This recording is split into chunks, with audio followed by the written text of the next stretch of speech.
नमस्कार दोस्तों, true IAS and PCS में आप सभी का स्वागत है। विजन आईएएस की पॉलिटी एंड गवर्नेंस की सीरीज़ में आज टॉपिक नंबर 6 को हम लोग डिस्कस करेंगे। हमारा टॉपिक नंबर 6 है जुडिशियल इंफ्रास्ट्रक्चर इन इंडिया से रिलेटेड। तो चलिए इसको देखते हैं कि आज हमें इसमें क्या देखने को मिलता है। तो विजन के इंडेक्स में पॉलिटी एंड गवर्नेंस की सीरीज़ में हमारे ये सभी टॉपिक्स जो हैं वो कॉम्प्रिहेंसिव तरीके से कवर हो गए हैं और आज हम लोग डिस्कस करेंगे जुडिशियल इंफ्रास्ट्रक्चर इन इंडिया का टॉपिक। तो चलिए डिस्कशन अपनी स्टार्ट करते हैं। देखिए दोस्तों, जुडिशरी की अक्सर शिकायत रहती है कि उसके पास जो है रिक्वायर्ड इंफ्रास्ट्रक्चर नहीं है, जिसकी वजह से जस्टिस डिलीवरी सिस्टम में दिक्कत आती है जुडिशरी को हमारे देश के अंदर। तो कंटेक्स्ट दोस्तों ये है कि चीफ जस्टिस ऑफ इंडिया ने हाल ही में प्रपोज करा कि एक NJIAI नाम से एक सेंट्रल बॉडी क्रिएट करी जाएगी। फुल फॉर्म है इसकी national judicial infrastructure authority of India. हम लोग अगर इस इंफ्रास्ट्रक्चर अथॉरिटी की बात करें तो इसका ऑब्जेक्टिव होगा कि किस तरीके से हमारे देश में सबऑर्डिनेट कोर्ट जो हैं उनकी डेवलपमेंट करी जा सकती है, उनका इंफ्रास्ट्रक्चर डेवलपमेंट करा जाए और उनकी बजटिंग किस प्रकार से तैयार होनी चाहिए। की फीचर्स क्या होंगे इस प्रपोज बॉडी के जो कि क्रिएट करी जा रही है national judicial infrastructure authority of India के नाम से। इसको देखिए दोस्तों, जो नेल्सा मॉडल है ना, national legal services authority model, इसके बेसिस पर इस्टेब्लिश करा जाएगा। मतलब इस नेल्सा मॉडल को बेस मानकर इस NIJAI बॉडी को इस्टेब्लिश करा गया है और ये एक सेंट्रल एजेंसी की तरह काम करेगी और इसका कोलैबोरेशन होगा स्टेट के साथ भी। और इसके चलते ये बोला गया है हर एक स्टेट जो है वो क्रिएट करे स्टेट जुडिशियल इंफ्रास्ट्रक्चर अथॉरिटी। तो आप समझ गए, सेंट्रल लेवल पे जो है ये सेंट्रल एजेंसी की तरह काम करेगी, as well as state level पर ये स्टेट एजेंसी की तरह काम करेगी बॉडी। अब दोस्तों हम लोग बात कर रहे थे कि इस बॉडी को नालसा मॉडल पे प्रोवाइड करा गया। तो ये नेल्सा क्या है?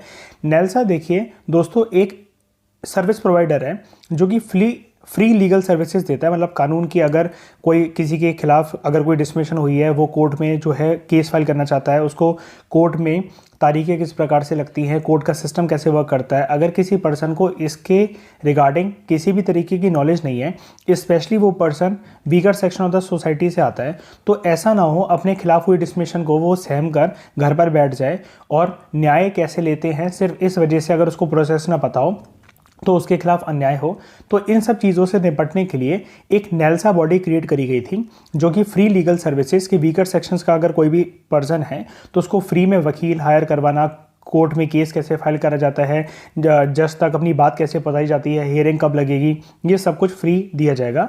और ये एक नेशनल लेवल पर जो है बॉडी है वैसे तो, लेकिन इसी तरह की नेल्सा की जो एजेंसी है वो स्टेट लेवल और डिस्ट्रिक्ट लेवल पर भी वर्क करती है। क्योंकि आपको पता है जो लोकल लेवल के जो कोर्ट्स होते हैं वो पहले डिस्ट्रिक्ट लेवल पर होते हैं, फिर हाई कोर्ट आपको स्टेट लेवल पर देखने को मिलते हैं और नेशनल लेवल पे भी जैसे दिल्ली में हाई कोर्ट भी है, सुप्रीम कोर्ट भी है, लोकल कोर्ट्स भी हैं, डिस्ट्रिक्ट लेवल कोर्ट्स हैं।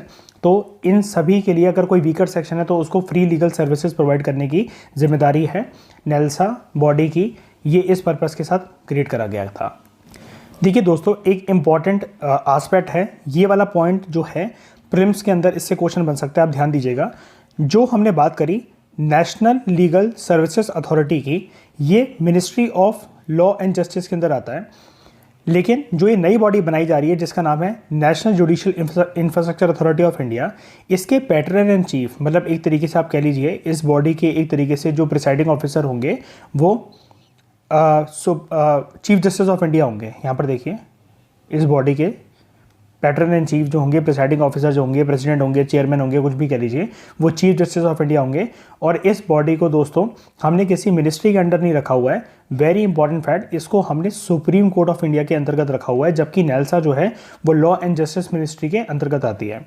ये जो बॉडी है NJIAI, इसके अंदर कुछ हाई कोर्ट के जजेस भी होंगे एज मेंबर्स और कुछ सेंट्रल गवर्नमेंट के ऑफिसर्स भी होंगे। तो ये हमने किस तरीके से इसका स्ट्रक्चर होगा ये तो डिसाइड कर लिया, डिस्कस कर लिया। अब चलो आगे बात करते हैं। हम लोग अब बात करते हैं हमारे देश में, इंडिया में जुडिशियल इंफ्रास्ट्रक्चर किस तरीके से जो है क्रिएट करा गया है। तो ये इंपॉर्टेंट है दोस्तों, स्पेशली अगर आपका ऑप्शन अगर PSI आ रहा है तो इंटरव्यू में इस तरीके के सवाल आपसे करे जा सकते हैं और GS पेपर 2 के लिए तो ये जो टॉपिक है ये एक्सट्रीमली इंपॉर्टेंट है। तो बात करते हैं अगर जुडिशियल इंफ्रास्ट्रक्चर की। जुडिशियल इंफ्रास्ट्रक्चर का दोस्तों बेसिक मीनिंग यही होता है कि सबसे पहले तो जो फिजिकल इंफ्रास्ट्रक्चर है उसको क्रिएट करा जाए कि किस तरीके से कोर्ट रूम्स, ट्राइब्यूनल्स, जो लॉयर के चेंबर्स होते हैं वहाँ पर टेबल कुर्सियाँ वगैरह बिल्कुल ठीक रहें। इसके अलावा अब क्योंकि कोविड महामारी के बाद कोर्ट बहुत कम खुले और ज़्यादातर जो सुनवाई हुई वो डिजिटल फॉर्मेट में हुई, तो अब बात आ गई है कि इस जुडिशियल इंफ्रास्ट्रक्चर में डिजिटल और ह्यूमन रिसोर्स इंफ्रास्ट्रक्चर को भी डेवलप करा जाए ताकि टाइम पर जस्टिस डिलीवरी हो सके और केसेस हैं उनके बैकलॉग ना लगे, डिले नहीं होनी चाहिए जस्टिस डिलीवरी मैकेनिज्म में हमारी जुडिशरी की तरफ से। दूसरा, एक एफिशिएंट जुडिशियल इंफ्रास्ट्रक्चर वो होता है, ऐसा कहना है राइटर का, कि जिसमें इक्वल और फ्री एक्सेस हो जस्टिस को, हर एक नागरिक को जो है न्याय मिले। और न्याय कैसा होना चाहिए? एक बैरियर फ्री और सिटीजन फ्रेंडली माहौल में होना चाहिए। अगर हम लोग प्रेजेंट सर्कमस्टांसेस की बात करें तो जुडिशरी में इंफ्रास्ट्रक्चर को डेवलप करने की प्राइमरी रिस्पॉन्सिबिलिटी जो है वो स्टेट गवर्नमेंट के ऊपर है। लेकिन दोस्तों ऐसा मत समझिएगा कि पूरा पैसा जो है वो स्टेट गवर्नमेंट को खर्च करना पड़ता है। अगला पॉइंट में और ज़्यादा इसका डिटेल आ रहा है। सेंट्रल गवर्नमेंट जो है स्टेट गवर्नमेंट की हेल्प करती है एक हाथ बढ़ाकर। कैसे? सेंट्रल गवर्नमेंट फाइनेंशियल असिस्टेंस जो है बराबरी से बांटती है अलग अलग राज्यों के साथ, क्योंकि सेंट्रल गवर्नमेंट की एक स्कीम है, centrally sponsored scheme for development of judicial infrastructure. दोस्तों कमेंट बॉक्स में मुझे आप ये बताइए, ये टर्म अक्सर न्यूज़ में रहती है, फ़र्क क्या होता है सेंट्रली स्पॉन्सर्ड स्कीम के बीच में और सेंट्रल सेक्टर स्कीम के बीच में? ज़रूर से कमेंट बॉक्स में बताइएगा। तो अभी तक हमने ये डिस्कस करा कि हमारे देश में जुडिशरी का इंफ्रास्ट्रक्चर अगर डेवलप करना है तो उसके लिए स्टेट गवर्नमेंट जो है उसके पास रिस्पॉन्सिबिलिटी है, लेकिन सेंट्रल गवर्नमेंट भी अपना एक हाथ बढ़ाती है हेल्प करने की दिशा में, क्योंकि सेंट्रल गवर्नमेंट की एक ही स्कीम है, centrally sponsored scheme for development of judicial infrastructure. अब यहाँ पर इस स्कीम के बारे में एक बार हम लोग जान लेते हैं, इंपॉर्टेंट है ये काफ़ी ज़्यादा। एक मिनट, हम लोग अब बात करते हैं centrally sponsored scheme for development of infrastructure facilities for judiciary के बारे में। इसका ऑब्जेक्टिव दोस्तों ये था स्टेट गवर्नमेंट की मदद करी जा सके सेंट्रल गवर्नमेंट के द्वारा कि किस तरीके से कोर्ट बिल्डिंग्स की कंस्ट्रक्शन हो, रेजिडेंशियल क्वार्टर्स वगैरह बनाए जा सकें जुडिशियल ऑफिसर्स के लिए सारे स्टेट्स और सभी यूनियन टेरिटरीज में। यूनियन गवर्नमेंट ने हाल ही में इस स्कीम को एक्सटेंड कर दिया है 2021 से लेकर 2026 तक। जो हेल्प दी जाती है ना दोस्तों, असिस्टेंस जो दी जाती है सेंट्रल गवर्नमेंट की तरफ से, तो वो एक मतलब इस स्कीम के अंदर ध्यान से समझिएगा, centrally sponsored scheme for development of infrastructure facilities for judiciary के अंदर सेंट्रल गवर्नमेंट एक फाइनेंशियल असिस्टेंस जो है प्रोवाइड करवाता है ताकि फंड्स को रिलीज़ करा जा सके स्टेट गवर्नमेंट के लिए, ताकि वो इफेक्टिव तरीके से ग्राम न्यायालय स्कीम को इम्प्लीमेंट कर सकें। तो इस वाली स्कीम की मदद से ये ग्राम न्यायालय स्कीम को भी पुश मिलता है, और ग्राम न्यायालय स्कीम को लॉन्च करा गया था as part of national mission for justice delivery and legal reforms, ठीक है, NMJDLR, इस मिशन के अंतर्गत। तो ये जो स्कीम है सेंट्रली स्पॉन्सर्ड स्कीम, इसकी मदद से ग्राम न्यायालय स्कीम को जो है वो पुश मिलता है, और ग्राम न्यायालय स्कीम को जो है इस national mission for justice delivery and legal reforms के अंतर्गत जो है लॉन्च करा गया था। तो आप ध्यान से इसको रिवाइज करिएगा, प्रीलिम्स में इस तरीके के क्वेश्चन बनते हैं कि कौन सी स्कीम के अंदर फंडिंग किस पर्पस से होती है, कौन सी स्कीम के तहत इसको लॉन्च करा गया था इस ऑब्जेक्टिव को। तो ये सभी के सभी इंपॉर्टेंट है एस्पेक्ट। अब दोस्तों अभी हमने डिस्कस करा कि इस मिशन के अंतर्गत जो है ग्राम न्यायालय स्कीम्स को जो है पुश मिलता है। तो ये ग्राम न्यायालय होते क्या हैं? ग्राम न्यायालय, जिनको विलेज कोर्ट्स भी कहा जाता है, इनको ग्राम न्यायालय एक्ट 2008 के अंतर्गत इस्टेब्लिश करा गया था ताकि रूरल एरियाज़ में हमारे इंडिया में जस्टिस डिलीवरी सिस्टम को जो है ईजिली एक्सेसिबल और फास्ट बनाया जा सके। ये जो national mission for justice delivery and legal reforms जो है इसको 2011 में सेटअप करा गया था ताकि जस्टिस जो है वो फास्ट तरीके से और बैकलॉग ना हो केसेस का। कुछ दूसरे स्टेप्स की दोस्तों हम लोग बात करें जो कि सरकार की तरफ से लिए गए हैं जुडिशरी के इंफ्रास्ट्रक्चर को इम्प्रूव करने के लिए, तो सरकार ने ई कोर्ट्स मिशन मोड प्रोजेक्ट जो है वो लॉन्च करा था ताकि इंफॉर्मेशन एंड कम्युनिकेशन टेक्नोलॉजी जो है वो डिस्ट्रिक्ट और सबऑर्डिनेट कोर्ट्स तक पहुँचे, स्पेशली उस दौरान के टाइम जब कोविड महामारी के टाइम पर कोर्ट्स जो थे वो बंद थे। फास्ट एक स्कीम है सरकार की, scheme of fast track special court, ताकि जो केसेस कुछ ऐसे गंभीर केसेस हैं जैसे रेप के केसेस हो गए, मर्डर के केसेस हो गए, उसमें जो है जस्टिस डिलीवरी जल्दी जल्दी हो सके। और ग्राम न्यायालय ऑनलाइन पोर्टल जो है वो लॉन्च करा सरकार ने। इसके अलावा डेटा गवर्नेंस क्वालिटी इंडेक्स जो है, ताकि डेटा प्रिपेयर्डनेस करी जा सके कि ये देखा जाए कि कितने जो केसेस हैं वो टाइम पर उनको निपटाया जा रहा है जजेस के द्वारा, कौन कौन से कोर्ट्स में, सबऑर्डिनेट कोर्ट्स और हाई कोर्ट्स में जो वैकेंसी है वो है, तो हर चीज़ का जो डेटा होगा जुडिशरी से रिलेटेड, तो हम वैकेंसी को फुलफ़िल कर सकते हैं। और अगर कोई केसेस हैं जो पेंडिंग केसेस हमारे देश में जो अक्सर समस्या बनी रहती है, उसकी भी जल्दी जल्दी इफेक्टिव तरीके से जस्टिस डिलीवरी करी जा सकती है। तो ये कुछ रिफॉर्म्स हमने डिस्कस करे, कुछ स्टेप्स हमने डिस्कस करे जो कि जुडिशरी और सरकार के द्वारा कंबाइंडली मिलकर लिए गए हैं ताकि जुडिशरी की इफेक्टिवनेस को बढ़ाया जा सके। अब अगर हम लोग बात करें दोस्तों कि ये जो हमने अभी इतने सारे रिफॉर्म्स डिस्कस करे जो कि सरकार की तरफ से लिए गए, जुडिशरी की तरफ से लिए गए जुडिशल इंफ्रास्ट्रक्चर को इम्प्रूव करने के लिए, तो ऐसे रिफॉर्म्स की सवाल ये उठता है कि आवश्यकता क्या है। देखिए दोस्तों, बहुत महत्वपूर्ण आवश्यकताएं हैं इसकी। सबसे पहला, हमारे देश में जो जुडिशल इंफ्रास्ट्रक्चर है वो बहुत ही ज़्यादा ख़राब स्टेट में है। इसके लिए कुछ फैक्ट्स आपके सामने मौजूद हैं। जैसे टोटल जुडिशल ऑफिसर्स की जो स्ट्रेंथ जो सैंक्शनड है हमारे देश के अंदर वो है 24,280, लेकिन अब एक एक के पास सेपरेट कोर्ट हॉल नहीं दे रखा है जुडिशरी ने। 20,000 यहाँ पर 20,143, जिसके अंदर 620 रेंटेड हॉल्स भी शामिल हैं। तो ये इतने एलोकेटेड जो हैं कोर्ट हॉल्स जो हैं ये अवेलेबल हैं जुडिशल ऑफिसर्स के लिए। अब एक एक हॉल में 4-4 जुडिशल ऑफिसर्स थोड़ी ना बैठेंगे यार। आप इतना तो देखो कि एक जुडिशल ऑफिसर जो है उसको केस निपटाना है, उसको सेपरेट अपनी फाइल्स वगैरह सब कुछ मेंटेन करनी है, एक सेपरेट हॉल तो होना चाहिए ना। लेकिन सैंक्शनड स्ट्रेंथ है 24,280 और 4,000 जो है वो गैप आ रहा है हॉल्स में। सबसे ख़राब बात दोस्तों ये वाला पॉइंट, आप इसको यूज़ भी कर सकते हैं इंटरव्यू में या फिर मेंस आंसर राइटिंग में। 26% जो कोर्ट कॉम्प्लेक्स हमारे देश में है ना, वहाँ पर सोच के देखिए सेपरेट लेडीज टॉयलेट ही नहीं है। कितनी गंभीर बात है आज के ज़माने में ये। और जब जुडिशरी जब और सरकार मिलकर जब इतने बड़े बड़े दावे करते हैं कि ये इंप्रूव होना चाहिए, वो इंप्रूव होना चाहिए, गवर्नेंस इंप्रूव होना चाहिए, यार आपके खुद के कॉम्प्लेक्स में एक लेडीज टॉयलेट नहीं बन पा रहा तो आप दूसरों को क्या सिखा रहे हो।